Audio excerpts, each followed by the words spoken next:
7वीं सदी का अंत था, जब सिंध और मुल्तान पर अरब आक्रमणकारी मोहम्मद बिन कासिम ने कब्जा कर लिया। इन कठिन समयों में एक ऐसी कहानी जन्मी जो इतिहास के पन्नों में दबकर रह गई। मित्रों, स्वागत है आपका YouTube चैनल तथ्य पर, जहां हम आज आपको मिलवाएंगे उस निडर योद्धा से जिसका नाम था तक्षक।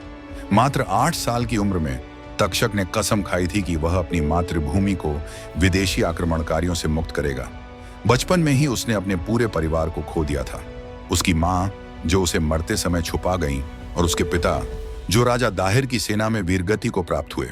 यह घटना उसके जीवन का निर्णायक मोड़ बन गई। प्रतिशोध की आग उसकी नसों में दौड़ने लगी। तक्षक ने अंतिम बार मां के आंचल से अपने आंसू पोंछे और ठान लिया कि एक दिन वह इस बर्बरता का अंत करेगा। 25 वर्ष बीत गए। तक्षक अब कन्नौज के राजा नागभट्ट द्वितीय का निडर अंगरक्षक बन चुका था। उसके हृदय में केवल प्रतिशोध की आग थी। हंसने और रोने से परे उसकी आंखों में दुश्मन के सर्वनाश की धुन गूंजती रहती थी। उसी समय कन्नौज पर भी अरब आक्रमण का खतरा मंडरा रहा था। महाराज नागभट्ट ने अपनी सभा में सेना नायकों को बुलाया और युद्ध की रणनीति पर मंथन किया। फिर तक्षक ने सभा में एक ऐसा विचार रखा जिससे सभी का दिल दहल गया। उसने कहा, हमें दुश्मन से उसी की तरह लड़ना होगा महाराज। ये बर्बर हैं। यदि हम अपने सनातन धर्म के नियमों का पालन करते रहे तो ये हम पर चढ़ बैठेंगे। सभा में खामोशी छा गई। सभी जानते थे कि तक्षक ने सही कहा, लेकिन महाराज नागभट्ट असमंजस में थे। तक्षक ने पुनः आग्रह किया, ये वही लोग हैं महाराज जिन्होंने राजा दाहिर की हार के बाद सिंध में बर्बरता मचाई थी। क्या हम उस दर्द को फिर से सह सकते हैं? महाराज ने अपने सेना नायकों की ओर देखा और सभी की निगाहें तक्षक के सुझाव का समर्थन कर रही थीं। अंततः योजना तैयार हुई। तक्षक के नेतृत्व में एक रात कन्नौज की सेना ने गुप्त रूप से अरब सेना के शिविर पर हमला करने का निश्चय किया। रात के घने अंधेरे में जब अरब सेना अपने शिविर में निश्चिंत होकर सो रही थी, तक्षक की सेना ने अचानक उन पर हमला कर दिया। इस अचानक हमले की किसी को उम्मीद नहीं थी।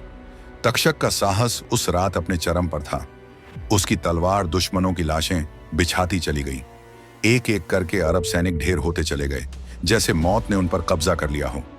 जब वो काली रात खत्म हुई और सुबह सूरज की पहली किरण फूटी, तब तक अरब सेना का 2/3 हिस्सा नष्ट हो चुका था और जो कुछ बचे भी थे वे सभी भाग खड़े हुए। ऐसा करारा जवाब अरब आक्रमणकारियों को पहली बार मिला था, जिसने उनकी रीढ़ तोड़ के रख दी थी। विजय के बाद महाराज ने अपने सभी सेना नायकों की ओर देखा, लेकिन तक्षक कहीं नजर नहीं आ रहा था। इसके बाद जब सैनिकों ने युद्ध भूमि में खोज की तो देखा कि अरब सैनिकों के शवों के बीच तक्षक मृत पड़ रहा है। उसे शीघ्र उठाकर महाराज के पास लाया गया। कुछ क्षण तक इस अद्भुत योद्धा को निहारने के पश्चात महाराज नागभट्ट आगे बढ़े और तक्षक के चरणों में अपनी तलवार रखकर उन्हें प्रणाम किया। इस तरह से वीर योद्धा तक्षक ने अपने शौर्य, कौशल और बुद्धि से कासिम और उसकी सेना को खत्म कर हिंदुस्तान की रक्षा की थी। तक्षक ही वो वीर योद्धा था जिसने सिखाया कि देश पर आक्रमण करने वालों से कैसे निपटा जाता है। दोस्तों, अगर आपको आज की कहानी पसंद आई हो तो अपने विचार हमें कमेंट्स में जरूर बताएं। वीडियो को लाइक करें और चैनल को सब्सक्राइब करना न भूलें, ताकि ऐसी ही रोचक कहानियां आप तक लगातार पहुंचती रहें। मिलते हैं अगली कहानी में। तब तक के लिए नमस्कार।